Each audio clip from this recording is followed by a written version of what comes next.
നമസ്കാരം. Welcome back to man and beast ഭാഗം 2. 1898 Kenya Uganda railway പാതയുടെ നിർമ്മാണ വേളയിൽ സാവോ നദിക്ക് കുറുകെ ഒരു പാലം നിർമ്മിക്കുന്ന ആ ഒരു ഘട്ടത്തിലാണ് സാവോ നരഭോജി സിംഹങ്ങളുടെ ആക്രമണങ്ങൾ വ്യാപകമായിട്ട് ഈ ഒരു റെയിൽവേ പാതയിൽ ജോലി ചെയ്യുന്ന ഇന്ത്യൻ വർക്കേഴ്സിൻ്റെ നേർക്ക് ഉണ്ടായത്. ടെൻറ്റുകളിൽ അന്തി ഉറങ്ങിയിരുന്ന ഇവരെ തോളിലും കഴുത്തിലും തലയിലും ഒക്കെ കടിച്ചു പിടിച്ചെടുത്തുകൊണ്ട് ടെൻറ്റിന് പുറത്തേക്ക് വലിച്ചഴിച്ചു കൊണ്ടുപോയിട്ടാണ് ഈ നരഭോജി സിംഹങ്ങൾ ആഹാരമാക്കിയിരുന്നത്. ഇവറ്റകളെ ഈ 2 സിംഹങ്ങളെ പിന്നീട് ജോൺ ഹെൻറി പാറ്റേഴ്സൺ പിടികൂടി വധിക്കുകയും ചെയ്തു. ഇത് വളരെയധികം പ്രശസ്തി നേടിയ ഒരു സംഭവമാണ്. നമ്മൾ കഴിഞ്ഞ വീഡിയോയുടെ അവസാനം പറഞ്ഞതാണ്. ഇതിനെ ബേസ് ചെയ്തിട്ട് 2-3 സിനിമകളെങ്കിലും ഇറങ്ങിയിട്ടുണ്ട്. എന്നാൽ ലുനാറ്റിക് എക്സ്പ്രസ് എന്ന മാധ്യമങ്ങളും ഇരുമ്പ് നാഗം അല്ലെങ്കിൽ അയൺ സ്നേക്ക് എന്ന് നാട്ടുകാരും വിളിക്കുന്ന ഈ ഒരു കെനിയ ഉഗാണ്ട റെയിൽവേ പാതയുടെ നിർമ്മാണ വേളയിൽ ഈ സാവോ സിംഹങ്ങളുടെ ആക്രമണങ്ങൾ മാത്രമല്ല ഉണ്ടായിട്ടുള്ളത്. ഇത് നിർമ്മിക്കുന്ന വേളയിലും ഇതിനു ശേഷവും പിന്നീടും ഒട്ടനവധി നരഭോജി സിംഹങ്ങൾ ഈ ഒരു പാതയിൽ വർക്ക് ചെയ്യുന്ന ആളുകളുടെ നേർക്ക് ആക്രമണങ്ങൾ അഴിച്ചുവിട്ടിട്ടുണ്ട്. നെയ്റോബിയിൽ അധികം ആരും ശ്രദ്ധിക്കപ്പെടാതെ കിടക്കുന്ന ഈ ഒരു സ്മാരകം, ഒരാളുടെ പേരിലുള്ള ഈ ഒരു സ്മാരക ശില ഇത്തരം ഒരു സംഭവത്തിന്റെ ശേഷിപ്പാണ്, ഓർമ്മയാണ്. CH Ryall, Charles Henry Ryall East African police ഫോഴ്സിലെ ഒരു ഓഫീസറായിരുന്നു. ഇദ്ദേഹത്തിന്റെ പിതാവ് ഇന്ത്യയിലൊക്കെ വർക്ക് ചെയ്തിട്ടുള്ള ഒരാളാണ്. 1800കളുടെ അവസാനം അല്ലെങ്കിൽ 1900 തുടങ്ങുന്ന ആ ഒരു സമയത്ത് മുമ്പ് പറഞ്ഞതുപോലെ ഈ കെനിയ ഉഗാണ്ട റെയിൽവേ പാതയുടെ നിർമ്മാണ വേളയിൽ അല്ലെങ്കിൽ അതിൻ്റെ അറ്റകുറ്റപ്പണികളൊക്കെ നടക്കുന്ന സമയത്ത് ഈ സാവോ സിംഹങ്ങളുടെ ഉൾപ്പെടെയുള്ള ആക്രമണങ്ങൾ നടക്കുന്ന ഒരു സമയമാണ്. അതുകൊണ്ട് തന്നെ ഈ ഒരു വലിയ അറ്റാക്കുകൾക്ക് ശേഷം റെയിൽവേ ജോലിക്കാരും അവരുടെ ഓഫീസർമാരായിട്ടുള്ള വെള്ളക്കാരും ഒക്കെ പുറത്ത് ടെൻറ്റുകളിൽ കിടന്നുറങ്ങുന്ന പണി അങ്ങ് നിർത്തി.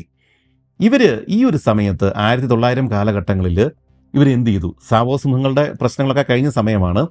അതുകൊണ്ട് ഇവർ എന്ത് ചെയ്തു? ഇവർ തൊട്ടടുത്ത റെയിൽവേ സ്റ്റേഷൻ വരെയും നടന്ന് തിരികെ ചെന്നിട്ട് അവിടെ നിർത്തിയിട്ടിരിക്കുന്ന ഏതെങ്കിലും ഒരു ട്രെയിനിനുള്ളിൽ പല ബോഗികളിലൊക്കെ ആയിട്ട് കമ്പാർട്ട്മെൻറ്റുകൾക്കുള്ളിലായിട്ടാണ് ഇവർ പിന്നീട് അന്തി ഉറങ്ങിയിരുന്നത്. നെയ്റോബിയിൽ നിന്നും ഏതാണ്ട് ഒരു 110 കിലോമീറ്റർ അകലെയുള്ള കിമ എന്നറിയപ്പെടുന്ന ഒരു ചെറിയ റെയിൽവേ സ്റ്റേഷനിലാണ് നമ്മൾ ഇപ്പോൾ പറയാൻ പോകുന്ന കഥ അരങ്ങേറിയത്. ഈ കിമ ഉൾപ്പെടെയുള്ള 2-3 റെയിൽവേ സ്റ്റേഷനുകളിൽ അതിൻ്റെ പരിസരങ്ങളിൽ റെയിൽവേ ജീവനക്കാർക്ക് നേർക്ക് മുമ്പ് പറഞ്ഞ രീതിയിലുള്ള ഒരു നരഭോജി സിംഹത്തിൻ്റെ തുടർച്ചയായിട്ടുള്ള ആക്രമണങ്ങൾ നടക്കുന്നുണ്ട് എന്ന് മനസ്സിലാക്കിയിട്ട് ആ ഒരു നരഭോജി സിംഹത്തെ വേട്ടയാടാൻ വേണ്ടിയിട്ടാണ് ഈ CH റയാലും അദ്ദേഹത്തിൻ്റെ സുഹൃത്തുക്കളായിട്ടുള്ള ഒരു ഇറ്റാലിയൻ ഓഫീസർ, ഒരു ജർമ്മൻ ഓഫീസർ, പിന്നെ ഇവരുടെ കുറച്ച് സേവകന്മാരായിട്ടുള്ള ഇന്ത്യക്കാർ, ഇത്രയും ആളുകൾ ഈ ഒരു കിമ റെയിൽവേ സ്റ്റേഷനിൽ എത്തുന്നത്. ഇവർ അവിടെ എത്തിയ ശേഷം 1-2 ദിവസങ്ങൾ ഈ ഒരു നരഭോജി സിംഹത്തെ നോക്കി അലഞ്ഞു തിരിഞ്ഞ് നടന്നെങ്കിലും അവർക്ക് കണ്ടെത്തുവാൻ സാധിച്ചില്ല. ഇതിനുശേഷം ഒരു ദിവസം വൈകിട്ട് ഇവരെന്ത് ചെയ്തു? മുമ്പ് പറഞ്ഞതുപോലെ ഇപ്പോഴിവർ പുറത്തല്ലല്ലോ ഇവരുടെ ആളുകൾ കിടന്നുറങ്ങുന്നത്. ഇവർ ഈ കിമ റെയിൽവേ സ്റ്റേഷനിൽ മടങ്ങിയെത്തുകയും ഇവിടെ നിർത്തിയിട്ടിരുന്ന ഒരു റെയിൽവേ കോച്ചിനകത്തേക്ക് ഇവർ കയറിയിട്ട് അവിടെ അന്തി ഉറങ്ങുവാൻ വേണ്ടിയിട്ട് തന്നെ ഇവർ തീരുമാനമെടുക്കുകയും ചെയ്തു. പക്ഷേ ഇതിനു മുമ്പ് റെയിൽവേ കോച്ചിനകത്ത് കയറിയിട്ട് സിംഹങ്ങൾ ആക്രമിച്ചിട്ടുണ്ട് എന്നുള്ളൊരറിവ് ഈ CH റയാലിന് കിട്ടി. അതുകൊണ്ട് തന്നെ റയാൽ എന്ത് ചെയ്തു? ഇവർ കയറി കിടക്കാൻ ഉദ്ദേശിക്കുന്ന റെയിൽവേ ബോഗി, ആ ഒരു കോച്ച് ഇവർ ഒരു കെണിയാക്കി മാറ്റാനായിട്ട് ഇവർ ഉദ്ദേശിച്ചു. അതായത് ഇവർ ഇതിനകത്ത് കയറി കിടന്നു കഴിഞ്ഞാൽ, വാതിൽ തുറന്ന് ഇട്ട് കഴിഞ്ഞാൽ, ഒരു പക്ഷേ നരഭോജി സിംഹം ഇതിനുള്ളിലേക്ക് വന്ന് കയറിക്കഴിഞ്ഞാൽ ഈ CH റയാലിന്, ഈ റയാലിനും ബാക്കിയുള്ള 2 ഓഫീസർമാരുണ്ട്, അവർക്ക് ഈസി ആയിട്ട് വളരെ എളുപ്പത്തിൽ ഈ സിംഹത്തെ കൊല്ലുവാനായിട്ട് സാധിക്കും. അങ്ങനെ 1900 ജൂൺ മാസം 6-ാം തീയതി രാത്രി ഇതുപോലെ കിമ റെയിൽവേ സ്റ്റേഷനിൽ നിർത്തിയിട്ടിരിക്കുന്ന ഒരു റെയിൽവേ കോച്ചിലേക്ക്, ഒരു ബോഗിയിലേക്ക് ഇവർ കുറച്ച് പേര് കയറി. ബാക്കിയുള്ള പണിക്കാരൊക്കെ ബാക്കി ഈ നിർത്തിയിട്ടിരിക്കുന്ന ട്രെയിനിൻ്റെ ബാക്കിയുള്ള കോച്ചുകളിലേക്ക്, ബോഗികളിലേക്ക് അവർ കയറി കിടക്കുകയും അവർ വാതിലടച്ച് സുരക്ഷിതമായിട്ട് കുറ്റിയൊക്കെ ഇട്ടിട്ട് അതിനകത്ത് കിടന്ന് ഉറങ്ങുകയും ചെയ്തു. പക്ഷേ ഏറ്റവും അവസാനം കിടക്കുന്ന ഒരു ബോഗിയാണ്, ഒരു കോച്ചാണ്. ഇതിലേക്കാണ് ഈ റയാലും ഇറ്റാലിയൻ ഓഫീസർ, ജർമ്മൻ ഓഫീസർ, പിന്നെ ഇവരുടെ കുറച്ച് സേവകന്മാരായിട്ടുള്ള ഇന്ത്യക്കാർ 2-3 പേര്, ഇത്രയും പേര് കയറിയത്. ഇവർ കയറിയിട്ട് എന്ത് ചെയ്തു? ഇതിനകത്ത് 2 കമ്പാർട്ട്മെൻറ്റ്സ് ആണ് ഉള്ളത്. ഈ പുറത്തേക്കുള്ള വാതിൽ ചെന്ന് കയറുന്ന, അല്ലെങ്കിൽ ആ വാതിൽ കഴിഞ്ഞിട്ട് ഒരു കമ്പാർട്ട്മെൻറ്റ്, അതിനുശേഷം മറ്റൊരു കമ്പാർട്ട്മെൻറ്റ്. ഈ ജോലിക്കാരായിട്ടുണ്ടായിരുന്ന ഇന്ത്യൻ സേവകർ 2-3 പേര് ഉണ്ടായിരുന്നു. അവരെന്ത് ചെയ്തു? അകത്തെ കമ്പാർട്ട്മെൻറ്റിലേക്ക് കയറിയിട്ട് അതിനകത്ത് വാതിലടച്ചിട്ട്, വാതിൽ ചാരിയിട്ടിട്ട് അവരതിനകത്ത് കിടന്നങ്ങ് ഉറങ്ങാനായിട്ട് തുടങ്ങി. പുറത്തെ കമ്പാർട്ട്മെൻറ്റ്, അതായത് പുറത്തേക്ക് ഉള്ള വാതിലും ജനലും ഒക്കെയുള്ള ആ ഒരു കമ്പാർട്ട്മെൻറ്റ്, അവിടെയാണ് ഈ റയാലും ഇറ്റാലിയൻ ഓഫീസറും ജർമ്മൻ ഓഫീസറും കിടന്നുറങ്ങുവാനായിട്ട് തീരുമാനമെടുത്തത്. മുമ്പ് പറഞ്ഞതുപോലെ ഇതൊരു കെണിയായിട്ട് വെച്ചിട്ട് അവിടെ കിടന്ന് കാത്തിരുന്നിട്ട് നരഭോജി സിംഹം കയറി വരികയാണെങ്കിൽ വെടിവെക്കാം എന്നുള്ള ധാരണയിലാണ് ഇവർ ഈ പണിയൊക്കെ ചെയ്യുന്നത്. അതുകൊണ്ട് എന്ത് ചെയ്തു, ഈ CH റയാലിന് ഇദ്ദേഹത്തിന് ഉറക്കം വരുന്നില്ല. അതുകൊണ്ട് തന്നെ അദ്ദേഹം പറഞ്ഞു, ആദ്യത്തെ വാച്ച് ഞാൻ ഉണർന്നിരുന്നു കൊള്ളാം, നിങ്ങൾ രണ്ടുപേരും കിടന്ന് ഉറങ്ങുക. അപ്പോൾ ഇതിനകത്തെ രംഗം ഇങ്ങനെയാണ്. ഈ റെയിൽവേ കോച്ചിൻ്റെ ഒരു ഭാഗത്ത് ഒരു വാതിൽ, ആ വാതിലിൻ്റെ അകത്ത് അല്ലെങ്കിൽ അകത്തേക്ക് കയറി ചെല്ലുമ്പോഴേക്കും ഒരു നീളമുള്ളൊരു സീറ്റുണ്ട്. ആ സീറ്റിലേക്ക് ഈ ഒരു വാതിലിന് അഭിമുഖമായിട്ട് ഈ സിംഹം വന്ന് കയറി കഴിഞ്ഞാൽ കാണാൻ പറ്റുന്ന പരുവത്തിൽ, വെടിവെക്കാൻ പറ്റുന്ന പരുവത്തിൽ ഈ റയാൽ അവിടെ ഈ സീറ്റിൽ ചാരി ഇരിപ്പുണ്ട്, തൻ്റെ തോക്കുമൊക്കെയായിട്ട്. ഈ റയാലിൻ്റെ കാലിൻ്റെ കീഴിൽ നിലത്താണ് ഇറ്റാലിയൻ ഓഫീസർ ഒരു ബെഡും ഒക്കെ വെച്ചിട്ട് അവിടെ കിടന്ന് ഉറങ്ങുന്നത്. ഇതിൻ്റെ മുകളിലെ ഒരു ബെർത്തിലാണ് ജർമ്മൻ ഓഫീസർ കിടന്നുറങ്ങുന്നത്. ഇവരുടെ പുറകിലുള്ള വാതിൽ, അതിൻ്റെ ആ കമ്പാർട്ട്മെൻറ്റിനകത്താണ്, ആ വാതിൽ അടച്ച ശേഷം ഈ ഇന്ത്യൻ ജോലിക്കാർ 2-3 പേര് കിടന്ന് ഉറങ്ങുന്നത്. ഇതാണ് സിറ്റുവേഷൻ. ഇവരെന്ത് ചെയ്തു, ഇവരുടെ കയ്യിലുണ്ടായിരുന്ന റാന്തൽ വിളക്ക് എല്ലാം അണച്ചു. കാരണം ഈ സിംഹം വന്ന് കയറേണ്ടതാണ്. അതുകൊണ്ട് തന്നെ എല്ലാം സജ്ജമാക്കി വെച്ചു. അതിനുശേഷം ഈ മെയിൻ വാതിൽ തുറന്നിട്ടു. അത് തുറന്നിടുക എന്ന് പറഞ്ഞാൽ അത് സ്ലൈഡിംഗ് ഡോറാണ്. ഇനി എന്തെങ്കിലും ഒരു അപകടം ഉണ്ടായിട്ട് രക്ഷയില്ല എന്ന് കണ്ടു കഴിഞ്ഞാൽ റയാലിന് വേണമെങ്കിൽ പെട്ടെന്ന് ഈ സ്ലൈഡിംഗ് ഡോർ അടയ്ക്കുകയും ചെയ്യാം. റയാൽ ഇരിക്കുന്നതിന് സൈഡിൽ ചെറിയൊരു ജനലുണ്ട്. അതും ആ ഷട്ടർ സൈഡിലേക്ക് മാറ്റിയിട്ട് അദ്ദേഹം തുറന്നിട്ടു. കുറച്ച് കാറ്റ് ഉള്ളിലേക്ക് വന്ന് കയറുവാൻ വേണ്ടിയിട്ടും പുറത്തെ കാര്യങ്ങളൊക്കെ കാണുവാൻ വേണ്ടിയിട്ടും ഒക്കെയാണ് അവർ ചെയ്തത്. ഇവർ ഈ റാന്തൽ വിളക്കെല്ലാം ഓഫാക്കി അവർ കെടുത്തി.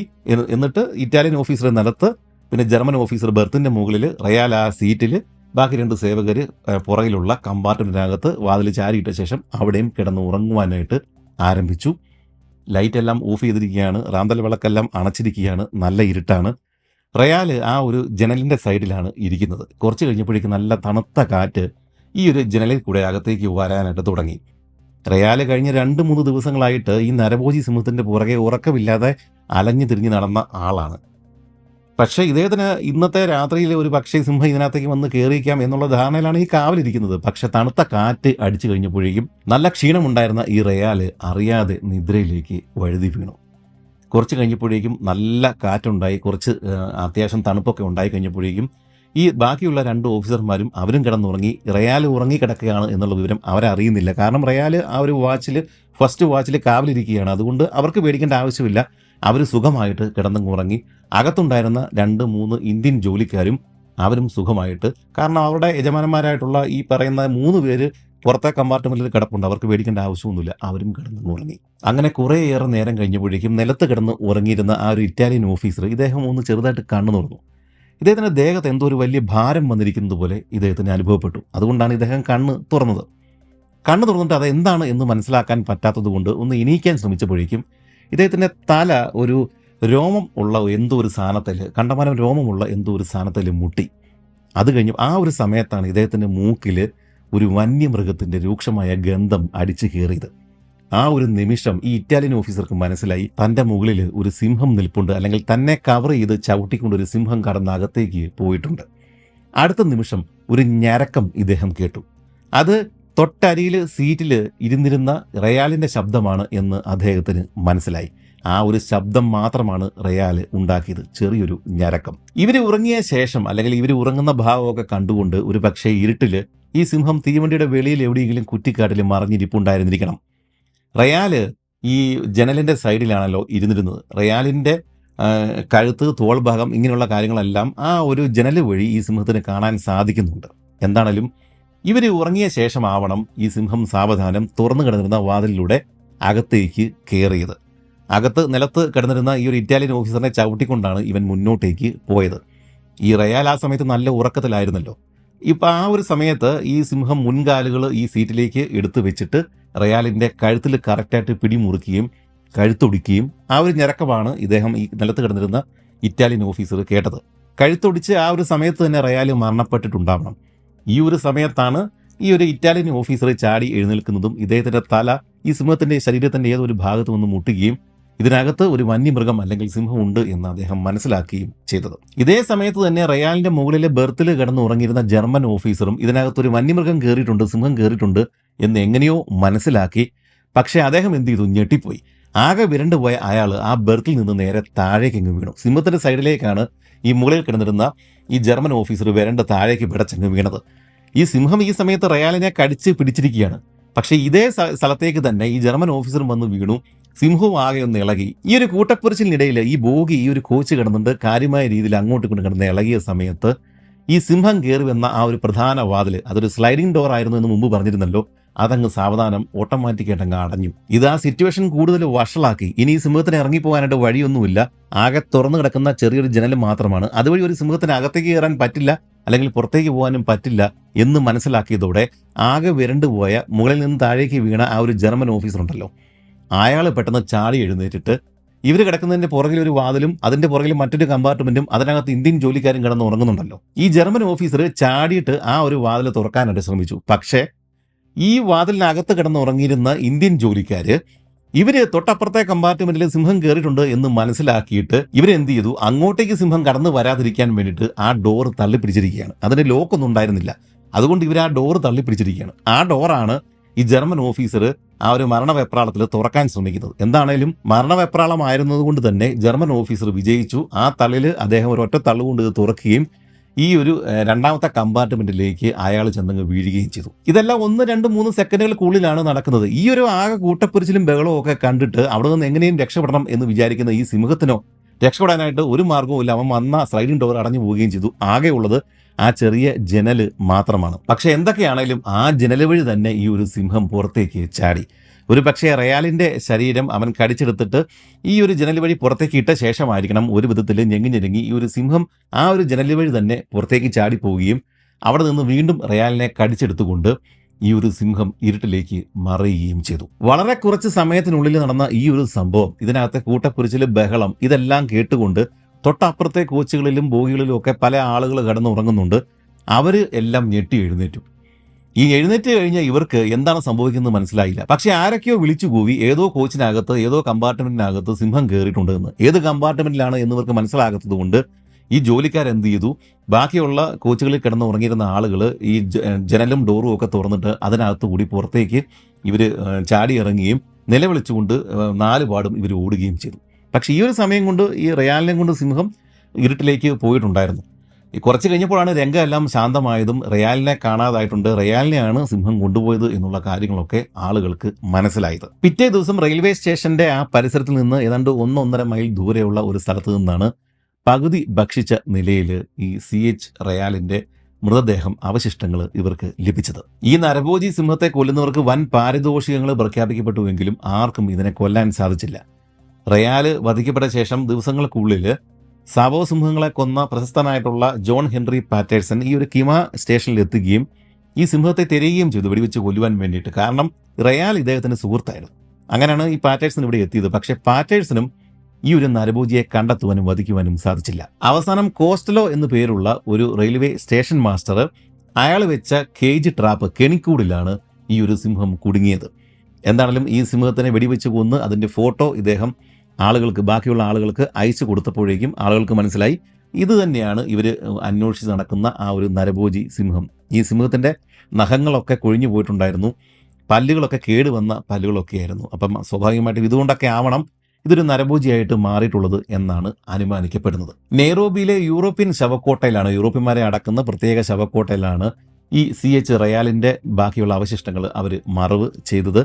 അതുപോലെ തന്നെ കിമ സ്റ്റേഷനിൽ ഇപ്പോൾ ചെന്ന് കഴിഞ്ഞാലും ഈ റയാലിൻ്റെ പേരിലുള്ള നമ്മൾ മുമ്പ് കണ്ട ആ ഒരു സ്മാരകശില നമുക്ക് ഇപ്പോഴും കാണാനായിട്ട് സാധിക്കുകയും ചെയ്യും. അതുപോലെ തന്നെ റയാൽ അന്ന് കിടന്നിരുന്ന ആ റെയിൽവേ കോച്ച് ഈ നെയ്റോബിലുള്ള റെയിൽവേ മ്യൂസിയത്തിൽ അവർ സൂക്ഷിച്ച് വെച്ചിട്ടുണ്ട്. അതുപോലെ തന്നെ റയാലിനെ കൊന്ന ആ നരഭോജി സിംഹത്തിൻ്റെ നഖങ്ങളും നമുക്ക് ഇപ്പോഴും അവിടെ ചെന്ന് കഴിഞ്ഞാൽ ആ റെയിൽവേ മ്യൂസിയത്തിൽ ചെന്ന് കഴിഞ്ഞാൽ കാണാനായിട്ട് സാധിക്കും. ഈ ഒരു സംഭവം നമ്മുടെ CH റയാലിൻ്റെ ചരിത്രവും ബാക്കി കാര്യങ്ങളൊക്കെ ചെകഞ്ഞ് ഇൻ്റർനെറ്റിൽ പരതി നടക്കുന്ന സമയത്താണ് നമ്മൾ ഇതുവരെയും സാധാരണഗതിയിൽ കേട്ടിട്ടില്ലാത്ത മറ്റൊരു വേട്ടക്കാരൻ്റെ മുഖം നമ്മുടെ മുന്നിലേക്ക് തെളിഞ്ഞ് വന്നത്. ഹാജി അബ്ദുൽ ഹമീദ് ഖാൻ. ഇദ്ദേഹം ഒരു ബലൂച്ച് വംശജനാണ്. ഒരു വെടിക്ക് 2 പക്ഷികളെ വീഴ്ത്തുക എന്നൊക്കെ നമ്മൾ കേട്ടിട്ടുണ്ട്.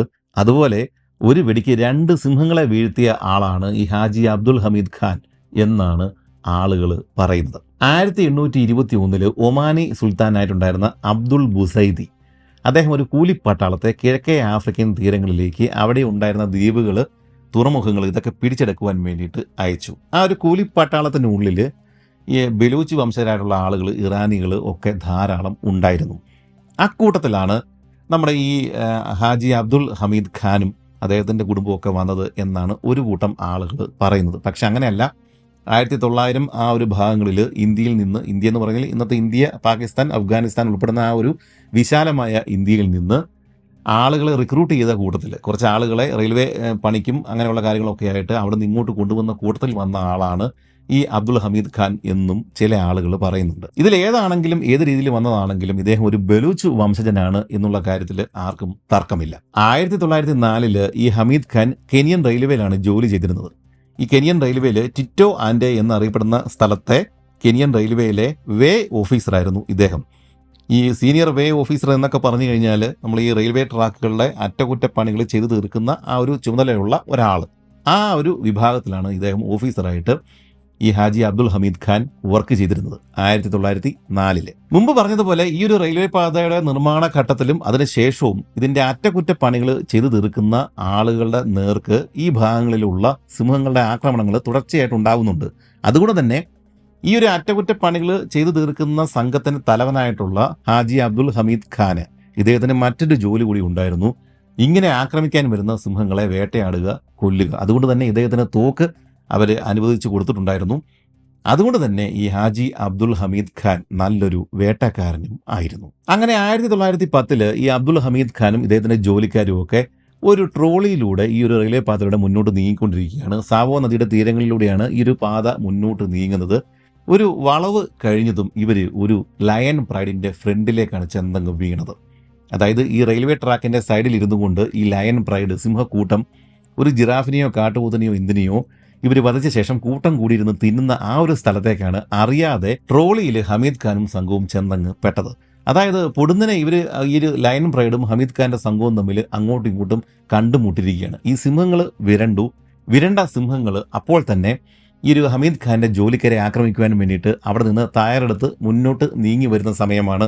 ഹമീദ് ഖാന് പിന്നീട് ഒന്നും ചിന്തിക്കാനില്ല. ഇദ്ദേഹത്തിന്റെ കയ്യിൽ ഒരു 303 റൈഫിളുണ്ട്. ഇദ്ദേഹം എന്ത് ചെയ്തു, ഈ ട്രോളിയിൽ നിന്ന് ചാടി ഇറങ്ങിയിട്ട് സൈഡിൽ കുറച്ച് ഒരു പാറയോ എന്തോ ഒരു സാധനം ഉണ്ടായിരുന്നു, അതിലേക്ക് കയറി നിന്നിട്ട് ഇദ്ദേഹം സിംഹങ്ങളെ, ആ പ്രൈഡിലെ സിംഹങ്ങളെ ഓരോന്നായിട്ട് ഇദ്ദേഹം വെടിവെച്ച് വീഴ്ത്താനായിട്ട് തുടങ്ങി. ശരിക്കും പറഞ്ഞാൽ അബ്ദുൾ ഹമീദ് ഖാന് സിംഹക്കൂട്ടങ്ങളുടെ ഇടയിൽ ഒരു പാറയുടെ മുകളിലാണ് നിൽക്കുന്നത്. അതുകൊണ്ട് തന്നെ ക്ലോസ് റേഞ്ചിൽ നിന്നുകൊണ്ട് തന്നെ ഇദ്ദേഹത്തിന് ഈ സിംഹങ്ങളെ കറക്റ്റായിട്ട് വെടിവെച്ചിടാനായിട്ട് സാധിച്ചു എന്നാണ് പറയപ്പെടുന്നത്. ഇദ്ദേഹത്തിന്റെ കയ്യിലാകെ 12 ബുള്ളറ്റ്സ് ആണ് ഉണ്ടായിരുന്നത്. അതിൽ 11ാമത്തെ വെടിയുണ്ട 2 സിംഹങ്ങളെ ഒറ്റയടിക്ക് തീർത്തു എന്നാണ് ദൃക്സാക്ഷികൾ പറയുന്നത്. അതായത് ഒരു സിംഹത്തിന്റെ വയറ്റിലൂടെ കടന്നുപോയ ആ ഒരു വെടിയുണ്ട തൊട്ടു പുറകിൽ നിന്നിരുന്ന, അതിനോട് ചേർന്ന് നിന്നിരുന്ന 2ാമത്തെ സിംഹത്തിന്റെ കഴുത്തിലൂടെയാണ് കയറിപ്പോയത്.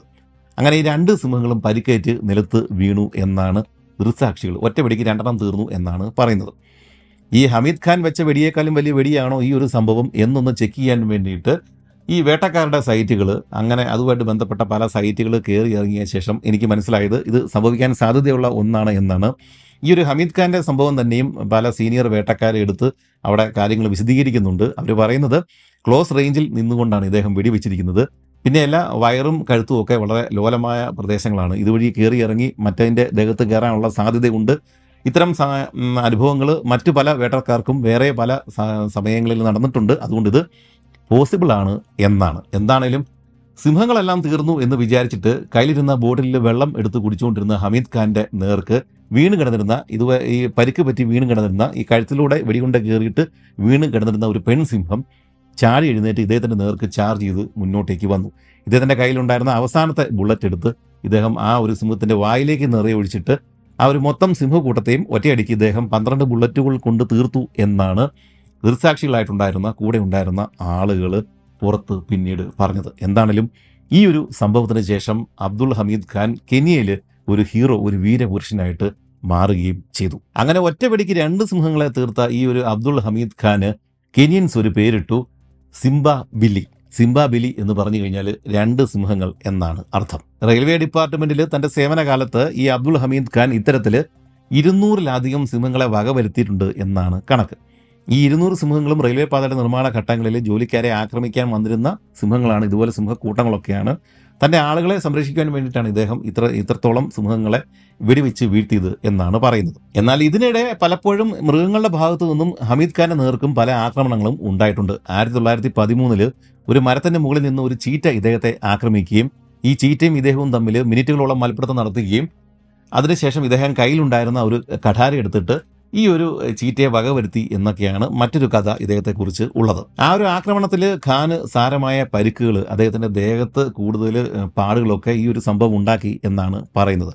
അതുപോലെ തന്നെ ഒരു വെള്ളക്കാരൻ വേട്ടക്കാരന്റെ കൂട്ടത്തിൽ ഇദ്ദേഹം നടന്നു പോകുന്ന സമയത്ത് ഒരു കാട്ടുപോത്തിന്റെ ആക്രമണം ഉണ്ടാകുകയും കാര്യമായ രീതിയിൽ ഇദ്ദേഹത്തിന്റെ വയറ്റിലൊക്കെ ഈ കാട്ടുപോത്തിന്റെ ഒരു വെട്ടും ഒക്കെ ആയിട്ട് വലിയ കാര്യമായിട്ടൊരു പരിക്ക് ഇദ്ദേഹത്തിന് വരികയും അന്ന് ഈ കൂടെ ഉണ്ടായിരുന്ന വെള്ളക്കാരൻ കാട്ടുപോത്തിനെ വെടിവെച്ച് കൊലപ്പെടുത്തിയിട്ടില്ലായിരുന്നുവെങ്കിൽ ഹമീദ് ഖാൻ അന്ന് തീരുമായിരുന്നു എന്നാണ് ആളുകൾ പറയുന്നത്. എന്താണെങ്കിലും ഇദ്ദേഹത്തിന്റെ റിട്ടയർമെന്റിന് ശേഷം ഈ കെനിയൻ റെയിൽവേ ഇദ്ദേഹത്തിന്റെ സേവനങ്ങൾക്ക് ഒരു പ്രതിഫലമായിട്ട് ഇദ്ദേഹത്തിന് കുറച്ച് സ്ഥലം അനുവദിച്ചു. ആ സ്ഥലത്ത് ഇദ്ദേഹത്തിന്റെ വട്ടപ്പേരായിട്ടുള്ള ഇദ്ദേഹത്തിന്റെ ആളുകൾ വിളിക്കുന്ന സിംബാബിലി എന്ന് പറഞ്ഞ പേരിൽ, 2 സിംഹങ്ങൾ എന്ന് പറഞ്ഞ ആ ഒരു പേരിൽ തന്നെ ഒരു ഹോട്ടല് കുറേയേറെ കാലം ഇദ്ദേഹം നടത്തുകയും ചെയ്തു. 1953 തന്റെ 70ാമത്തെ വയസ്സിലാണ് ഈ ഹാജി അബ്ദുൽ ഹമീദ് ഖാൻ എന്ന് പറഞ്ഞ ആ ഒരു ഇന്ത്യൻ വംശജനായിട്ടുള്ള വേട്ടക്കാരൻ മരണപ്പെടുന്നത്. എന്താണേലും ഈ ഇന്ത്യൻ വംശജരായിട്ടുള്ള വേട്ടക്കാർ ഒട്ടനവധി ഈ ഒരു സമയത്ത് ഇവിടെ ഉണ്ടാവാൻ സാധ്യതയുണ്ട് എന്ന് ഒന്ന് കാര്യമായിട്ട് കഴിഞ്ഞ ശേഷമാണ് ഇദ്ദേഹത്തിനെ കുറിച്ചുള്ള കൂടുതൽ വിവരങ്ങൾ ബലൂച്ചികളുടെ വെബ്സൈറ്റിൽ നിന്നാണ്, അല്ലെങ്കിൽ ഒരു പുസ്തകത്തിൽ നിന്ന് എനിക്ക് കിട്ടിയില്ല, ഒരു വെബ്സൈറ്റിൽ നിന്നാണ് കിട്ടിയത്. അതുകൊണ്ട് തന്നെ ഇതിൻ്റെ ആധികാരികത നമുക്കറിയില്ല. പക്ഷേ ഇങ്ങനെ ഒരു വേട്ടക്കാരൻ അവിടെ ഉണ്ടായിരുന്നു എന്നുള്ളത് സത്യമാണ്. ഇദ്ദേഹം ഒരു പ്രശസ്തനായ വേട്ടക്കാരനായിരുന്നു, സിംഹങ്ങളെ വേട്ടയാടിയിരുന്ന ഒരാളാണ്. അതുപോലെ തന്നെ ഇദ്ദേഹം ഒരു മുമ്പ് പറഞ്ഞ പോലെ ഒരു ഹോട്ടൽ, സിംബാബിലി എന്ന് പറഞ്ഞൊരു ഹോട്ടലും നടത്തിയിട്ടുണ്ടായിരുന്നു. സിംബാബിലി എന്ന് പറഞ്ഞ ആ ഒരു വാക്കിൻ്റെ അർത്ഥം 2 സിംഹങ്ങൾ എന്ന് തന്നെയാണ്. അപ്പോൾ ഇതൊക്കെ നടന്നിട്ടുണ്ടാവാൻ സാധ്യതയുള്ള കാര്യങ്ങളാണ്. പക്ഷേ നമ്മുടെ ഇന്ത്യൻ വേട്ടക്കാരുടെ കാര്യങ്ങളൊക്കെ അറിയാമല്ലോ, അവർ ഇങ്ങനെയുള്ള കാര്യങ്ങളൊന്നും എഴുതിയൊന്നും വെക്കില്ല. അതുകൊണ്ട് തന്നെ ആധികാരികത നമുക്ക് പിന്നീട് പറയാനായിട്ട് വലിയ ബുദ്ധിമുട്ടൊക്കെയാണ് താനും. ഈ വെള്ളക്കാരായിട്ടുള്ള ഈ ശിക്കാരികളുടെ പ്രത്യേകത, ഇവർ ഈ വേട്ടയെല്ലാം കഴിഞ്ഞ ശേഷം അല്ലെങ്കിൽ ഇതിനിടയ്ക്കൊക്കെ വിശദമായിട്ട് ഇതിൻ്റെ റെഫറൻസുകളും കാര്യങ്ങളൊക്കെ വെച്ചിട്ട്, തീയതിയും വർഷവും കാര്യങ്ങളൊക്കെ വെച്ചിട്ട് ഇവർ വിശദമായിട്ട് ഇങ്ങനെയുള്ള വേട്ടക്കഥകൾ എഴുതി വെക്കും. അതുകൊണ്ട് തന്നെ നമുക്കിത് റിലേറ്റ് ചെയ്യാനായിട്ട് എളുപ്പമുണ്ട്. പക്ഷേ നമ്മുടെ ഇന്ത്യൻ വേട്ടക്കാരുടെ കാര്യങ്ങളിൽ, പ്രത്യേകിച്ച് ഇന്ത്യൻ വേട്ട, ഇന്ത്യൻ ചരിത്രമൊക്കെ നോക്കിക്കഴിഞ്ഞാൽ നമുക്ക് മനസ്സിലാക്കാം, എഴുതി വെച്ചിട്ടുള്ള ചരിത്രങ്ങൾ നമുക്ക് വളരെയധികം കുറവാണ്. എന്താണെങ്കിലും ഇതുപോലെ ഇന്ത്യൻ വംശജരായിട്ടുള്ള വേട്ടക്കാർ വേറെയും ഈ കെനിയൻ ഉഗാണ്ട ഭാഗങ്ങളിൽ അക്കാലഘട്ടങ്ങളിൽ ഉണ്ടായിരുന്നു എന്നുള്ള അറിവ് എനിക്ക് കൂടുതൽ ഒരു ഉന്മേഷം തരികയും വീണ്ടും വേറെ ആരെങ്കിലും ഉണ്ടോ ഈ രീതിയിൽ എന്നറിയാൻ വേണ്ടിയിട്ട് ഒന്നുകൂടി ചെകഞ്ഞ് നോക്കിക്കഴിഞ്ഞപ്പോഴേക്കും മറ്റൊരു വേട്ടക്കാരനെ കൂടെ നമുക്ക് ലഭിച്ചു. ഉഗാണ്ടയിലെ അറുവ എന്ന് പറഞ്ഞ സ്ഥലത്ത് ഉണ്ടായിരുന്ന അബ്ദുള്ള ഷക്കാരം എന്ന് പറഞ്ഞ പേരുള്ള ഒരാളായിരുന്നു ഇന്ത്യൻ വംശജനായിട്ടുള്ള ആ ഒരു ശിക്കാരി. ആദ്യം വേട്ടക്കാരനായിട്ടും പിന്നീട് ഗെയിം വാർഡനും ഒക്കെ ആയിട്ടാണ് അബ്ദുള്ള ഷിക്കാനും വർക്ക് ചെയ്തിരുന്നത്. 1948 ഇദ്ദേഹം ഒരു കൊലയാനയെ, ഒരു ആളുകളെ കൊന്നുകൊണ്ടിരുന്ന ഒരു മതയാനിയെ വെടിവെച്ച് വീഴ്ത്തിയതിന്റെ പേരിലാണ് ഇദ്ദേഹം പിന്നീട് പ്രശസ്തനായത്. 1950 ഇദ്ദേഹം മരണപ്പെടുന്നത്. ഇദ്ദേഹത്തിന്റെ അവശേഷിക്കുന്ന ഏക ഫോട്ടോയാണ് നിങ്ങൾ ഇപ്പോൾ കണ്ടുകൊണ്ടിരിക്കുന്നത്. കൂടുതൽ വിവരങ്ങൾ ഇദ്ദേഹത്തെക്കുറിച്ച് തപ്പി നോക്കിയിട്ട് ലഭ്യമല്ല. ഇനി ഏതെങ്കിലും വേട്ടക്കാരുടെ ചിലപ്പോൾ ഇന്ത്യൻ വേട്ടക്കാരുടെ കഥകളൊക്കെ ചില ഇംഗ്ലീഷ് വേട്ടക്കാരുടെ പുസ്തകങ്ങളിലൊക്കെ വരാറുണ്ട്. അവർ കേട്ടിട്ടുള്ള ഇത്തരം വേട്ടക്കാരെയൊക്കെ അവർ ആ പുസ്തകങ്ങളിൽ പരിചയപ്പെടുത്തിയിട്ടുണ്ട്. ഒരു പക്ഷേ വേറെ ഏതെങ്കിലും വേട്ടക്കാരുടെ ബുക്കുകളിൽ ഈ 2 നമ്മൾ മുമ്പ് ഇപ്പോൾ പറഞ്ഞ ഈ 2 വേട്ടക്കാരുടെ, ഇന്ത്യൻ വേട്ടക്കാരുടെ കൂടുതൽ ഡീറ്റെയിൽസ് ഉണ്ടോ എന്നുള്ള വിവരമൊന്നും എനിക്കറിയില്ല.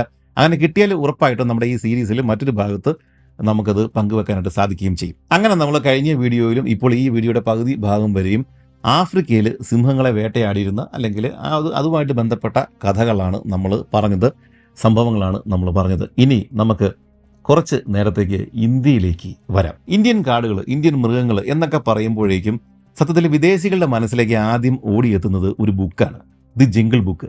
റഡ്യാർഡ് കിപ്ലിംഗ് എഴുതിയ ദി ജംഗിൾ ബുക്ക് എന്ന് പറഞ്ഞ ആ ഒരു ബാലസാഹിത്യ രചന അല്ലെങ്കിൽ ഒരു ഫിക്ഷൻ നോവലാണ് നമ്മുടെ മനസ്സിലേക്കും അല്ലെങ്കിൽ ബാക്കിയുള്ള ആളുകളുടെ മനസ്സിലേക്കും ഇന്ത്യൻ കാടുകൾ എന്ന് പറയുമ്പോഴേക്കും ആദ്യം വന്നെത്തുന്നത്. 1894 ഈ Joseph Rudyard Kipling the Jungle Book എന്ന് പറഞ്ഞ പേരിലുള്ള ഈ ഒരു പുസ്തകത്തിന്റെ ആദ്യത്തെ ആ ഒരു ബുക്ക്, 2 ബുക്കുകളാണ് ഉള്ളത്, അതിൽ ആദ്യത്തെ ബുക്ക് പ്രസിദ്ധീകരിക്കുന്നത്.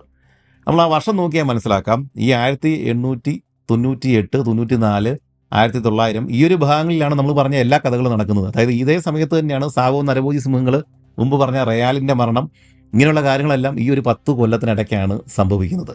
അതേ സമയത്ത് തന്നെയാണ് ഇന്ത്യയിലെ ഈ ജംഗിൾ ബുക്ക് പ്രസിദ്ധീകരിക്കപ്പെടുന്നത്. ചെറുപ്പത്തിൽ ചെന്നായ്ക്കൾ വളർത്തിയ മൗഗ്ലി എന്നറിയപ്പെടുന്ന ഒരു ബാലന്റെ കഥ പറയുന്ന ദി ജംഗിൾ ബുക്കിലെ എല്ലാ പ്ലോട്ടും അല്ലെങ്കിൽ ഭൂരിഭാഗം സംഭവങ്ങളും നടക്കുന്നത് സിയോനി അല്ലെങ്കിൽ സിവനി എന്നറിയപ്പെടുന്ന ഒരു സ്ഥലത്താണ് എന്നാണ് ജംഗിൾ ബുക്ക് എന്ന് പറഞ്ഞ പുസ്തകത്തിൽ പറയുന്നത്. ഇത് ശരിക്കുള്ള ഒരു സ്ഥലം തന്നെയാണ്. മധ്യപ്രദേശിന്റെ തെക്കൻ ഭാഗത്തുള്ള ഒരു വനപ്രദേശമാണ്, ഒരു ഏരിയയാണ് സിവനി എന്നറിയപ്പെടുന്നത്. അന്ന് സിയോനി എന്നൊക്കെയാണ് ഇംഗ്ലീഷുകാർ വിളിച്ചിരുന്നത്. പക്ഷേ ശരിക്കുള്ള പേര് ശിവനി അല്ലെങ്കിൽ സിവനി എന്നൊക്കെയാണ്. എന്താണെങ്കിലും സിവനി അല്ലെങ്കിൽ സിയോനി എന്ന് അന്ന് അറിയപ്പെട്ടിരുന്ന ആ ഒരു സ്ഥലത്താണ് ഈ ജംഗിൾ ബുക്കിലെ ഭൂരിഭാഗം സംഭവങ്ങളും നടക്കുന്നത് എന്നാണ് റഡ്യാർഡ് കിപ്ലിംഗ് എഴുതി വെച്ചിരിക്കുന്നത്. പക്ഷേ റഡ്യാർഡ് കിപ്ലിംഗ് ഒരിക്കലും ഈ സിവനിയിൽ പോയിട്ടുണ്ടായിരുന്നില്ല. ഇദ്ദേഹം ഇന്ത്യയിലെ പല ഭാഗങ്ങളിലും പോയിട്ടുള്ള ആളാണ്. പക്ഷേ ഇദ്ദേഹത്തിൻ്റെ പ്രധാന ബുക്കായിട്ടുള്ള ഈ ജംഗിൾ ബുക്കിൻ്റെ ലൊക്കേഷനായിട്ടുള്ള സിയോനി അല്ലെങ്കിൽ സിവനിയിൽ ഇദ്ദേഹം ഒരിക്കലും പോയിട്ടുണ്ടായിരുന്നില്ല. പക്ഷേ എങ്ങനെയാണ് ഇദ്ദേഹത്തിന് അവിടെയുള്ള കാടുകളുടെ ഘടന, അവിടുത്തെ കാര്യങ്ങൾ ഇത്ര വിശദമായിട്ട് എഴുതാനായിട്ട് സാധിച്ചത്? അങ്ങനെയാണെങ്കിൽ അദ്ദേഹം ഇതുമായിട്ട് ബന്ധപ്പെട്ട മറ്റേതെങ്കിലും പുസ്തകങ്ങളോ അല്ലെങ്കിൽ ഇതറിയാമായിട്ടുള്ള ഈ ഒരു ഭാഗത്ത് ഇവിടുത്തെ കാര്യങ്ങൾ അറിയാവുന്ന ഒരാളുമായിട്ടോ ഇദ്ദേഹത്തിന് ബന്ധം ഉണ്ടാവണം. അങ്ങനെ നോക്കിക്കഴിയുമ്പോഴാണ് തിരശ്ശീലയ്ക്ക് പുറകിലുള്ള മറ്റൊരു പ്രസിദ്ധ വേട്ടക്കാരൻ നമ്മുടെ മുന്നിലേക്ക് തെളിഞ്ഞു വരുന്നത്. Robert Armitage സ്റ്റേൺഡെയിൽ.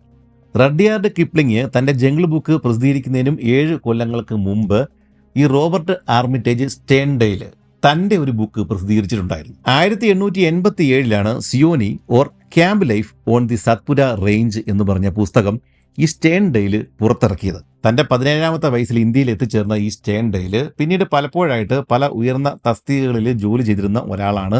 ആ ഒരു സമയത്ത് തന്നെ ഇദ്ദേഹം ഈ പറഞ്ഞ സിയോനിയിലും വന്ന് വർക്ക് ചെയ്തിട്ടുണ്ടായിരുന്നു. അവിടുത്തെ അനുഭവങ്ങൾ, ഇദ്ദേഹം പല കാടുകളിൽ പോയിട്ടുണ്ട്. സ്റ്റേൺഡെയിലിൻ്റെ പ്രത്യേകത, ഇദ്ദേഹം എഴുതി വെച്ചിരിക്കുന്ന പുസ്തകങ്ങളിലൊക്കെ, ഇപ്പം പറഞ്ഞ ആ സിയോനി എന്ന് പറഞ്ഞ ആ ഒരു പുസ്തകത്തിലൊക്കെ ഇദ്ദേഹം താൻ കണ്ടിട്ടുള്ള കാടുകളുടെ ഘടന വളരെ വ്യക്തമായിട്ടാണ് നമുക്ക് മനസ്സിലാവുന്ന രീതിയിൽ ഒരു കാടിനെ കുറിച്ച് വർണ്ണിക്കുമ്പോൾ അവിടുത്തെ മരങ്ങൾ, ചെടികൾ, പുഷ്പങ്ങൾ, പക്ഷികൾ, മൃഗങ്ങൾ, അങ്ങനെ സകല കാര്യങ്ങളും വർണ്ണിച്ച ശേഷമാണ് ഇദ്ദേഹം സംഭവത്തിലേക്ക് കടക്കുന്നത്. അതുകൊണ്ട് തന്നെ നമുക്ക് ആ ഒരു പ്ലോട്ട് പെട്ടെന്ന് മനസ്സിലാക്കാനായിട്ട് എളുപ്പമുണ്ട്. അതുതന്നെയാണ് ഈ ഒരു പുസ്തകം വായിച്ച നമ്മുടെ റഡ്യാർഡ് കിപ്ലിങ്ങിനും തോന്നിയത്. അതുകൊണ്ട് ഈ ഒരു പുസ്തകം വായിച്ചു കഴിഞ്ഞാൽ ആ ഒരു സിയോനിയിൽ പോകേണ്ട യാതൊരു കാര്യവുമില്ല. അവിടുത്തെ സകല കാര്യങ്ങളും വിശദമായിട്ട് തന്നെയാണ് ഇദ്ദേഹം ഈ സ്റ്റേൺഡെയിൽ എഴുതിയിട്ടുള്ളത്. ഈ സ്റ്റേൺഡെയിൽ നല്ലൊരു പ്രകൃതി നിരീക്ഷകനാണ്, വേട്ടക്കാരനാണ്, എഴുത്തുകാരനാണ്, ചിത്രകാരൻ കൂടിയാണ്. അതുകൊണ്ട് തന്നെ ഇദ്ദേഹത്തിൻ്റെ അനുഭവങ്ങളെല്ലാം പുസ്തകങ്ങളായിട്ടും പിന്നെ ബോംബെ നാച്ചുറൽ ഹിസ്റ്ററി സൊസൈറ്റിയുടെ ജേർണലുകളിൽ കുറിപ്പുകളായിട്ടും ഒക്കെ പ്രസിദ്ധീകരിച്ചിട്ടുണ്ട്. അപ്പം നല്ലതുപോലെ ചിത്രം വരച്ചുകൊണ്ടിരുന്ന ഈ സ്റ്റേൺഡെയിൽ താൻ കണ്ട ഈ കാനന കാഴ്ചകളൊക്കെ അതേപടി പുസ്തകങ്ങളിൽ വരച്ച് ചേർത്തിട്ടുണ്ട്. ഈ സ്റ്റേൺഡെയിലിൻ്റെ പ്രത്യേകത, ഇദ്ദേഹത്തിൻ്റെ സ്വന്തം അനുഭവങ്ങൾ കൂടാതെ ഇദ്ദേഹത്തിൻ്റെ കൂട്ടുകാരായിട്ടുള്ള വെള്ളക്കാരായിട്ടുള്ള ശിക്കാരികളുടെ അനുഭവങ്ങൾ, അവരുടെ വേട്ടക്കഥകൾ, അതുകൂടാതെ തന്നെ ഇദ്ദേഹത്തിന് പരിചയമുള്ള ഇന്ത്യൻ ശിക്കാരികളുടെ കഥകളും കൂടി ഇദ്ദേഹം എഴുതിയിട്ടുണ്ട്. കേട്ട കഥകളിൽ അദ്ദേഹത്തിൻ്റെ സ്വന്തം അനുഭവങ്ങളിലെ കഥകളും തൊട്ടടുത്തുള്ള കൂട്ടുകാരുടെ കഥകളിലും ഒക്കെ ഉള്ള ആളുകളുടെയും സംഭവങ്ങളൊക്കെ വളരെ റിയലായിട്ട് തന്നെയാണ് ഇദ്ദേഹം എഴുതിയിരിക്കുന്നത്. പക്ഷേ ഇദ്ദേഹം കേട്ടിട്ടുള്ള കാര്യങ്ങളിൽ പല സംഭവങ്ങളിലും ആളുകളുടെ പേരുകൾ ഇദ്ദേഹത്തിന് വ്യക്തമായിട്ട് പിന്നീട് ഓർമ്മിച്ചെടുക്കാൻ സാധിക്കാത്തത് കൊണ്ട് ആ പേരുകളൊക്കെ താൻ സൃഷ്ടിച്ചെടുക്കുകയാണ് ചെയ്തത് എന്നും, പക്ഷേ സംഭവങ്ങളൊക്കെ യഥാർത്ഥമായിട്ട് നടന്നതാണ് എന്നും സ്റ്റേൺഡെയിൽ വ്യക്തമായിട്ട് പറയുന്നുണ്ട്. പ്രത്യേകിച്ച് തൻ്റെ പുസ്തകങ്ങളിലെ ഇന്ത്യൻ കഥാപാത്രങ്ങൾ, ഇന്ത്യൻ ശിക്കാരികൾ, അങ്ങനെയുള്ള ആളുകളെല്ലാം തന്നെയും ശരിക്കും ജീവിച്ചിരുന്ന തനിക്ക് നേരിട്ട് അറിയാമായിരുന്ന ആളുകളാണ് എന്ന് സ്റ്റേൺഡെയിൽ സാക്ഷ്യപ്പെടുത്തുന്നുണ്ട്. മുമ്പ് പറഞ്ഞ സ്റ്റേൺഡെയിലിന്റെ പുസ്തകം, നമ്മുടെ റഡ്യാർഡ് കിപ്ലിങ്ങിന് പ്രചോദനമായിട്ടുള്ള സ്റ്റേൺഡെയിലിന്റെ പുസ്തകം Seonee or camp life on the Satpura range എന്ന് പറഞ്ഞ ആ ഒരു പുസ്തകത്തിൽ ഇദ്ദേഹം പരിചയപ്പെടുത്തുന്ന ഒരു ഇന്ത്യൻ ശിക്കാരിയാണ് ഷെയ്ക്ക. സ്റ്റേൺഡെയിലിന് നേരിട്ട് പരിചയമുണ്ടായിരുന്ന ആളായിരുന്നു ഈ ഷെയ്ക്ക. ഒരുപാട് കഥകൾ, അദ്ദേഹത്തിന്റെ അനുഭവങ്ങളൊക്കെ ഈ സ്റ്റേൺഡെയിലിനോട് പറഞ്ഞിട്ടുണ്ട്. അതുകൊണ്ട് തന്നെ ഈ സ്റ്റേൺഡെയിലിന്റെ പുസ്തകങ്ങളിൽ ഷെയ്ക്കയുടെ ഒരുപാട് വേട്ടക്കഥകൾ നമുക്ക് വായിക്കാനായിട്ട് സാധിക്കുകയും ചെയ്യും. അതിനാൽ തന്നെ ഇനിയുള്ള യാത്ര, ഇന്ത്യൻ യാത്ര, നമ്മൾ ഈ ഷെയ്ക്ക എന്നറിയപ്പെടുന്ന ഇന്ത്യൻ ശിക്കാരിയുടെ കൂട്ടത്തിലാണ്. ഇന്നത്തെ സിവനി എന്നറിയപ്പെടുന്ന ആ ഒരു ഭാഗത്തുള്ള പ്രധാന സ്ഥലം ഇന്നുള്ളത് പെഞ്ച് ടൈഗർ റിസർവ് എന്നറിയപ്പെടുന്ന ഒരു ഏരിയയാണ്. ഒരു ടൈഗർ റിസർവ് ഏരിയയാണ് പെഞ്ച് ടൈഗർ റിസർവ്.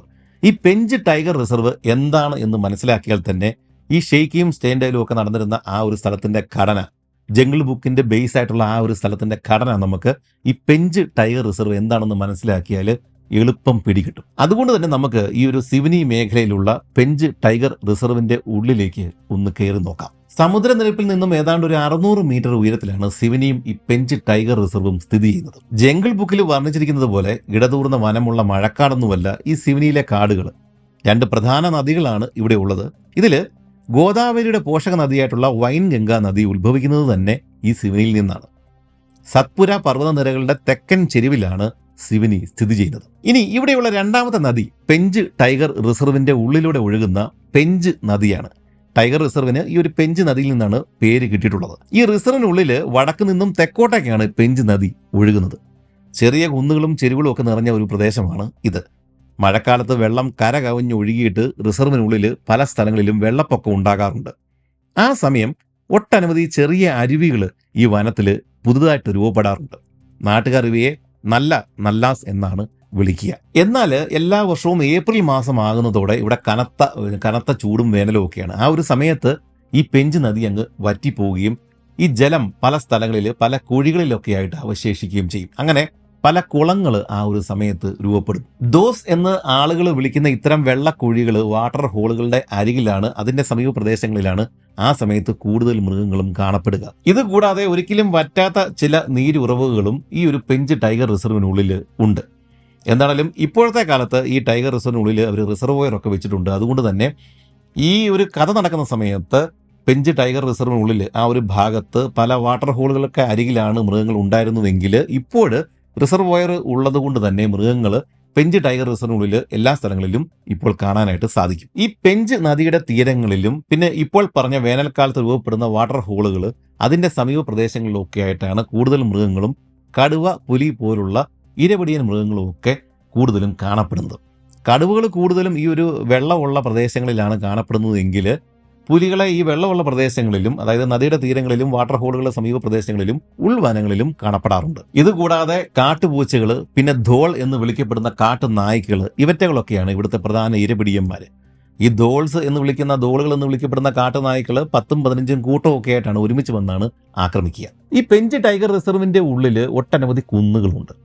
കുന്നുകളുടെ ചെരുവുകളിൽ ധാരാളം പാറകളുണ്ട്. പാറകൾക്ക് ധാരാളം വിടവുകളും ഉണ്ട്. ഈ വിടവുകൾക്കുള്ളിൽ ആണ് കരടികളുടെ മടകൾ, തേൻ കരടികൾ താമസിക്കുന്നത്. നഖത്തിനും മറ്റുമായിട്ട് മനുഷ്യർ കരടികളുടെ മടകളിൽ ചെന്ന് അവയെ വേട്ടയാടുമെങ്കിലും കാട്ടിൽ കടുവകളും തേൻ കരടികളെ ആക്രമിക്കാറൊക്കെയുണ്ട്.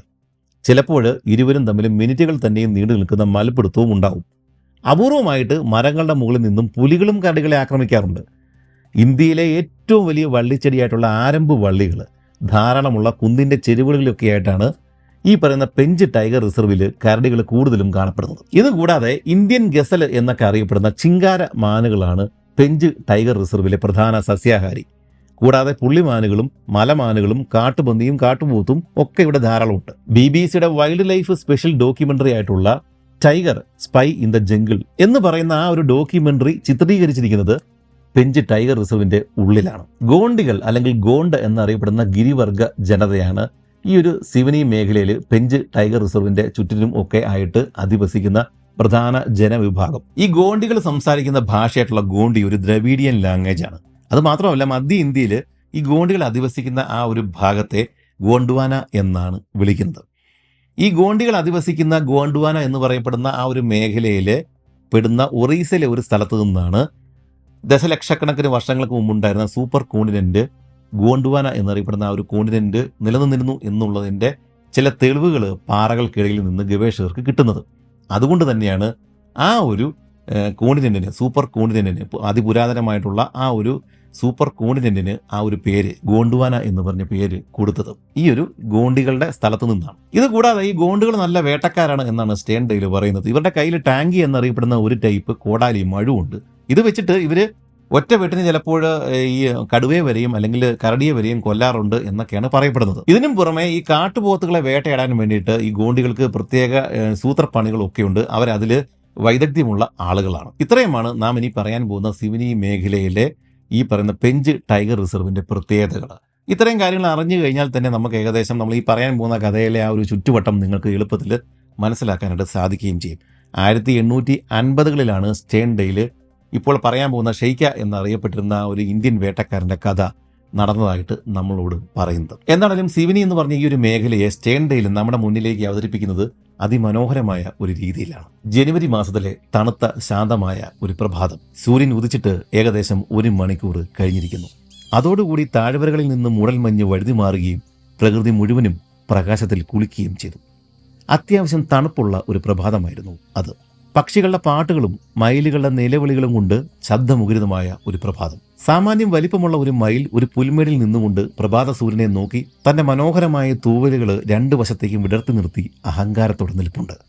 ഇടയ്ക്കിടെ പച്ചത്തത്തകൾ തലങ്ങും വിലങ്ങും ശബ്ദമുണ്ടാക്കിക്കൊണ്ട് പറന്നു നടക്കുന്നു. ഇതേ സമയം മനോഹരമായ ഒരു കുന്നിന്റെ ചെരുവിൽ പ്രായമുള്ള ഒരു മനുഷ്യൻ നിൽപ്പുണ്ട്. അയാൾ താഴെയുള്ള താഴ്വര, ഈ സിവനി താഴ്വര മനോഹരമായ ഒരു കാഴ്ച, ആ കാഴ്ച ഇദ്ദേഹം കണ്ടുകൊണ്ടാണ് നിൽക്കുന്നത്. അസാധാരണമാം വിധം നീളമുള്ള തന്റെ തോക്ക് നിലത്ത് കുത്തി നിർത്തിയിട്ട് അതിൽ ചാരി നിന്നുകൊണ്ടാണ് പ്രായമുള്ള ഈ മനുഷ്യൻ താഴെയുള്ള താഴ്വര ആസ്വദിക്കുന്നത്. നിറയെ ചുവന്ന പൂക്കളുണ്ടാകുന്ന ചമത മരങ്ങളാണ് താഴ്വര നിറയെ ഉള്ളത്. ഈ ചമതയെ നമ്മൾ പ്ലാശ് അല്ലെങ്കിൽ പലാശ് എന്നൊക്കെയാണ് വിളിക്കുക. ഈ പലാശ് മരങ്ങൾ പുഷ്പിച്ചാൽ അതിന്റെ ചുവപ്പ് കാരണം കാട് കത്തുന്നത് പോലെയാണ് തോന്നുക. അതിനാൽ തന്നെ ഫ്ലെയിം ഓഫ് ദി ഫോറസ്റ്റ് എന്നാണ് ഈ പ്ലാശ് മരങ്ങളെ വിളിക്കുക. നമ്മൾ സ്കൂളുകളിൽ പ്ലാസി യുദ്ധം എന്ന് കേട്ടിട്ടുണ്ട്. ഈ പലാശ് മരങ്ങൾ ധാരാളമുള്ള സ്ഥലമായതുകൊണ്ടാണ് ആ ഒരു സ്ഥലത്തിനും ആ ഒരു യുദ്ധത്തിനും ആ പേര് വീണത്. അങ്ങനെ പുഷ്പിച്ചു നിൽക്കുന്ന ചുവന്ന പലാശ് മരങ്ങൾ നിറഞ്ഞ അതിമനോഹരമായിട്ടുള്ള ആ ഒരു ചുവന്ന താഴ്വര കണ്ടുകൊണ്ടാണ് ഈ പ്രഭാതത്തിൽ കുന്നിന്റെ ചെരുവിൽ ആ പ്രായമുള്ള മനുഷ്യൻ നിൽക്കുന്നത്. തന്റെ തുപ്പാക്കിയിൽ ചാരി ഇദ്ദേഹം നിൽക്കുന്നത്. ഒരു 55-60 വയസ്സ് പ്രായം തോന്നിക്കുന്ന ഒരാളാണ്. ഇദ്ദേഹത്തിന്റെ താടി, ഇദ്ദേഹത്തിന്റെ മുടിയൊക്കെ സാവധാനം നരച്ചു തുടങ്ങിയിട്ടുണ്ട്. നല്ല നീളമുള്ള കഴുത്തുള്ള മെലിഞ്ഞ ഒരു മനുഷ്യനാണ് ഇദ്ദേഹം. ഇദ്ദേഹത്തിന്റെ ശരീരത്തിൽ പക്ഷേ അനേകം വ്രണങ്ങൾ, പാടുകൾ, മുറിപ്പാടുകളൊക്കെ നമുക്ക് കാണാനായിട്ട്, വടുക്കളൊക്കെ കാണാനായിട്ട് സാധിക്കും. അതിന്റെ കാരണം പല തവണയായിട്ട് ഇദ്ദേഹം വന്യമൃഗങ്ങളൊക്കെ ആയിട്ട് മൽപ്പിടുത്തങ്ങൾ, അങ്ങനെയുള്ള പല പ്രശ്നങ്ങൾ ഇദ്ദേഹത്തിന് നേരിടേണ്ടി വന്നിട്ടുണ്ട്. അങ്ങനെയാണ് ഇദ്ദേഹത്തിന്റെ ദേഹത്ത് മുഴുവൻ ഇതുപോലെ പാടുകൾ ഉണ്ടായിട്ടുള്ളത്. നല്ല താഴേക്ക് നല്ല നീളമുള്ള ഒരു പച്ച ഷർട്ടാണ് ഇദ്ദേഹം ഇട്ടിരിക്കുന്നത്. കാലിൽ ചെരുപ്പൊന്നും ഇട്ടിട്ടില്ല. തലയിൽ ഒരു കെട്ടുണ്ട്. അത് മാത്രവുമല്ല, അരയിൽ ഒരു ലെതർ ബെൽറ്റ് ഉണ്ട്. ഈ ലെതർ ബെൽറ്റിൽ ഇദ്ദേഹം പല സാധനങ്ങൾ ഇങ്ങനെ തൂക്കിയിട്ടിട്ടുണ്ട്. അതിലൊന്ന് ഒരു ലാഹോർ കഠാരിയാണ്. കൂട്ടത്തിൽ തന്റെ തോക്കിന് വേണ്ടുന്ന വെടിമരുന്ന്, വെടിയുണ്ട, അങ്ങനെയുള്ള പല സാധനങ്ങൾ ഇദ്ദേഹം ഈ ഒരു ലെതർ കൊണ്ടുള്ള ആ ഒരു ബെൽറ്റിൽ ഇദ്ദേഹം പല കാര്യങ്ങൾ പല സഞ്ചിയിലൊക്കെ ആയിട്ട് തൂക്കി ഇട്ടിട്ടുണ്ട്. ഇതാണ് സ്റ്റെയിൻഡെയിൽ നമ്മളെ പരിചയപ്പെടുത്തുന്ന ഇന്ത്യൻ ശിക്കാരി ഷെയ്ക്ക. ആ സിവനി മേഖലയിലെ ഏറ്റവും പരിചയസമ്പന്നനായിട്ടുള്ള ഒരു വേട്ടക്കാരനാണ് ഷെയ്ക്ക. ഈ ഷെയ്ക്കയെ കുറിച്ച് ഒട്ടനവധി നിറം പിടിപ്പിച്ച കഥകൾ സിവനി താഴ്വരയിൽ ആളുകൾ പറഞ്ഞു നടപ്പുണ്ട്. ഒറ്റ വെട്ടിന് ഒരു കടുവയെ വകവരുത്തിയതൊക്കെ ഇക്കൂട്ടത്തിൽ പെടും. മറ്റൊരിക്കൽ തന്റെ കൂട്ടുകാരനെ ആക്രമിച്ചിട്ട് കടുവ അവനെ കടിച്ചെടുത്തുകൊണ്ട് പോകുന്ന ഒരു സന്ദർഭത്തിൽ ഇദ്ദേഹം അലറുകയും ആ അലർച്ച കേട്ട് ഭയന്ന് ആ ഒരു കടുവ ഒരു നിമിഷം നിൽക്കുകയും ആ ഒരു നിമിഷം കൊണ്ട് ആ കടുവയെ ഇദ്ദേഹം വെടിവെച്ച് വീഴ്ത്തുകയും ചെയ്തു തുടങ്ങിയ കഥകളാണ്. ഇങ്ങനെ കുറേയേറെ കഥകൾ ഇദ്ദേഹത്തിന്റെ പേരിൽ ആളുകൾ പറഞ്ഞു നടപ്പുണ്ട്. ഇദ്ദേഹത്തിന്റെ കഴുത്തിൽ ഇപ്പോഴുള്ള ആ മുറിപ്പാടുകൾ ഒരു പുലിയുമായിട്ടുള്ള മൽപ്പിടുത്തത്തിൽ ഉണ്ടായതാണ്. വയറ്റിൽ കാണുന്ന വലിയൊരു വെട്ട് ഒരു കാട്ടുപോത്തിന്റെ ആക്രമണത്തിൽ ഉണ്ടായതാണ്. സർക്കാർ വിലയിട്ട് പാരിതോഷികങ്ങൾ കൊടുക്കാൻ വെച്ചിട്ടുള്ള ഒട്ടനവധി നരഭോജികളായിട്ടുള്ള കടുവകളെ, പിന്നീട് പുലികളെ, വേറെയും കുറെ മൃഗങ്ങളെ ഒക്കെ വേട്ടയാടിയിട്ട് ഒട്ടനവധി പുരസ്കാരങ്ങൾ ഈ സർക്കാരിന്റെ കയ്യിൽ നിന്നും വാങ്ങിയിട്ടുള്ള ഒരാളാണ് ശിക്കാരിയായിട്ടുള്ള ഷെയ്ക്ക. ഇങ്ങനെ ഒട്ടനവധി കഥകളാണ് ഷെയ്ക്കയെ കുറിച്ചിട്ട് സിവനിലുള്ള ആളുകൾക്ക് പറയാനുള്ളത്. കുറച്ചകലം മാറിയുള്ള വെള്ളക്കാരുടെ ഒരു ഹണ്ടിങ് ക്യാമ്പ്, ആ ക്യാമ്പ് ലക്ഷ്യമാക്കിയിട്ടാണ് ഇന്നത്തെ ദിവസം രാവിലെ ഈ ഷെയ്ക്ക നടന്ന് പോയിട്ടുള്ളത്. ആ ഒരു യാത്രക്കിടയിലാണ് ഇദ്ദേഹം ആ കുന്നിന്റെ ചെരുവിൽ നിന്നുകൊണ്ട് താഴെയുള്ള ആ താഴ്വര നോക്കി കുറച്ചു നേരം നിന്നത്. പക്ഷേ ഇദ്ദേഹത്തിന് ഒരു 10 മൈൽ ഇദ്ദേഹം ഇതുവരെയും സഞ്ചരിച്ചിട്ടുണ്ട്. ഇനി ഒരു 15 മൈൽ കൂടി പോയാലേ ഇന്നത്തെ ദിവസം അദ്ദേഹം എത്തിച്ചേരേണ്ട സ്ഥലത്ത് എത്തിച്ചേരുകയുള്ളൂ. അതുകൊണ്ട് തന്നെ ഈ ഒരു ഭംഗി കണ്ടുകൊണ്ട് ആ കുന്നിന്റെ ചെരുവിൽ നിൽക്കാനായിട്ട് ഈ ഷെയ്ക്കയ്ക്ക് സമയമില്ല, സാധ്യമല്ല. അതുകൊണ്ട് അദ്ദേഹം താഴ്വരയിലേക്ക് യാത്ര തുടർന്നു. ഗ്രാമവാസികൾ ചന്തയിലേക്ക് പോകാനായിട്ട് ഉപയോഗിക്കുന്ന കാട്ടുവഴിയിലൂടെയാണ് ഈ ഷെയ്ക്ക ഇപ്പോൾ നടന്ന് നീങ്ങുന്നത്. ഈ ഒരു കാട്ടുവഴി കുറച്ച് കഴിയുമ്പോഴേക്കും ബ്രിട്ടീഷുകാർ ഉണ്ടാക്കിയെടുത്ത കുറച്ച് മെനയുള്ള വലിയൊരു റോഡിലേക്ക് വന്നു ചേരും. അങ്ങോട്ടേക്ക് ഷെയ്ക്ക ചെന്ന് കയറിയപ്പോഴേക്കും ആ ഒരു പ്രധാന പാതയിൽ വേറെയും ആളുകൾ അങ്ങോട്ടും ഇങ്ങോട്ടും നടന്നു പോകുന്നുണ്ട്. കാരണം അന്നത്തെ ദിവസം ചന്ത ദിവസമാണ്. അതുകൊണ്ട് തന്നെ കുതിരകൾ, കഴുതകൾ, അതിൻ്റെ പുറത്ത് ആളുകൾ ഒക്കെ അങ്ങോട്ടും ഇങ്ങോട്ടും ചന്തയിൽ നിന്ന് വരികയും പോവുകയൊക്കെ ചെയ്യുന്ന ഒരു ഭാഗമാണ്. ഈ പോകുന്ന ആളുകൾക്കെല്ലാം ഷെയ്ക്ക എന്ന് പറഞ്ഞ പ്രശസ്തനായിട്ടുള്ള ഈ ഒരു വേട്ടക്കാരനെ അറിയാം. അതുകൊണ്ടെല്ലാം അവർ ഇദ്ദേഹത്തിന് സലാം പറഞ്ഞുകൊണ്ടാണ് ആളുകൾ അങ്ങോട്ടും ഇങ്ങോട്ടും പോകുന്നത്. അത് മാത്രമല്ല, അവർക്കറിയാം ഇന്നത്തെ ദിവസം ഈ ഷെയ്ക്ക ഇറങ്ങിയിരിക്കുന്നത് ഒരു പ്രധാന കാര്യത്തിനാണ്. കാരണം അങ്ങ് വിദൂരമായിട്ടുള്ള ഒരു കാട്ടുഗ്രാമത്തിൽ ഒരു നരഭോജി കടുവ ഇറങ്ങിയിട്ടുണ്ട് എന്നുള്ള വാർത്തകൾ ഈ സിവനി താഴ്വരയിൽ ആളുകൾ കേട്ടിട്ടുണ്ട്. ഉറപ്പായിട്ടും ഷെയ്ക്ക ഇറങ്ങി തിരിച്ചിരിക്കുന്നത് ഈ ഒരു കാര്യത്തിന് വേണ്ടിയിട്ടാണ് എന്ന് അവർക്കറിയാം. ഷെയ്ക്ക ഈ പ്രധാന വഴിയിൽ നിന്നും വീണ്ടും മറ്റൊരു കാട്ടുപാതയിലേക്ക് പ്രവേശിച്ചു. ആ പാത മുകളിലേക്കാണ് കയറിപ്പോകുന്നത്. കാരണം ആ കുന്നിന്റെ ഏറ്റവും മുകൾ ഭാഗത്ത് മറ്റൊരു ഗ്രാമമുണ്ട്. ഇന്ന് ഇരുട്ടുന്നതിന് മുമ്പ് ആ ഗ്രാമത്തിലെങ്കിലും എത്തിച്ചേരണം എന്നാണ് ഷെയ്ക്ക തീരുമാനമെടുത്തിരിക്കുന്നത്. അതുകൊണ്ട് തന്നെ ഷെയ്ക്ക തന്റെ നടത്തത്തിന്റെ വേഗത വർദ്ധിപ്പിച്ചു. ഈ പോകുന്ന പോക്കിൽ വനങ്ങൾ പുറകിലാക്കിയിട്ട് ഇപ്പോൾ കുറച്ച് തുറസായ സ്ഥലങ്ങൾ, കൃഷിയിടങ്ങളിലൂടെയാണ് ഷെയ്ക്ക നീങ്ങിക്കൊണ്ടിരിക്കുന്നത്. പുല്ലുകളും കുറ്റിച്ചെടികളും ഒക്കെ നിറഞ്ഞിട്ടുള്ള തുറസായ ഒരു സ്ഥലത്തൂടെയാണ് ഷെയ്ക്ക ഇപ്പോൾ നടക്കുന്നത്. ഇനിയും ഇതുപോലെ തുറന്ന് വിശാലമായിട്ട് കിടക്കുന്ന 2 തോട്ടങ്ങൾ കൂടി നടന്ന് തീർത്താൽ മാത്രമേ ഇദ്ദേഹത്തിന് മുമ്പ് പറഞ്ഞ ഗ്രാമത്തിൽ എത്തിച്ചേരാൻ സാധിക്കുകയുള്ളൂ. അവിടെ എത്തിച്ചേർന്ന ശേഷം അവിടെയുള്ള ആരോടെങ്കിലും ഒരു കുതിരയെ കടം മേടിച്ചിട്ട് അവിടെ നിന്ന് ഈ കുതിരപ്പുറത്ത് വേഗത്തിൽ ഇദ്ദേഹത്തിന് ആ വെള്ളക്കാരുടെ ഹണ്ടിങ് ക്യാമ്പിലെത്താം എന്നാണ് ഷെയ്ഖ കണക്ക് കൂടുന്നത്. എന്നാൽ ഷെയ്ഖയുടെ മുന്നിൽ ഇപ്പോഴുള്ളത് തുറന്ന ഒരു മൈതാനമാണ്, ഒരു പുൽ മൈതാനമാണ്. ആ മൈതാനത്തിന്റെ നടുഭാഗത്ത് ഒരു 3 കുതിരകൾ നിന്ന് അലക്ഷ്യമായിട്ട് നിന്ന് മേയുന്നുണ്ട്. ചെറിയ കുതിരകളാണ്. ഈ കുതിരകളെ നോക്കിക്കൊണ്ട് ഈ ഷെയ്ഖ ഒരു നിമിഷം ഒന്ന് നിന്നു. പരിചയസമ്പന്നനായിട്ടുള്ള ആ ഒരു ശിക്കാരിക്ക് ആ ഒരു സ്ഥലത്തെ ആ സമയത്തെ നിശബ്ദത അസ്വാഭാവികമായിട്ട് തോന്നി. അതുകൊണ്ട് തന്നെ മിനിറ്റുകളോളം അദ്ദേഹം അവിടെ അനങ്ങാതെ നിന്നു. കുതിരകൾ നിന്ന് മേയുന്ന ആ ഒരു സ്ഥലത്തിന് തൊട്ടരികില് ഒരു സ്ഥലം, അതായത് കുതിരകൾക്കും ഷെയ്ഖ് നിൽക്കുന്ന സ്ഥലത്തിനും ഇടയിലുള്ള ആ ഒരു പുൽ മൈതാനം, അവിടെ ഒരു ചെറിയ അനക്കം ഉറപ്പാണ്. അവിടെ കുതിരകളെ ലക്ഷ്യമാക്കിയിട്ട് ഒരു ഇരപിടിയൻ ജീവി പതുങ്ങിയിരിപ്പുണ്ട്.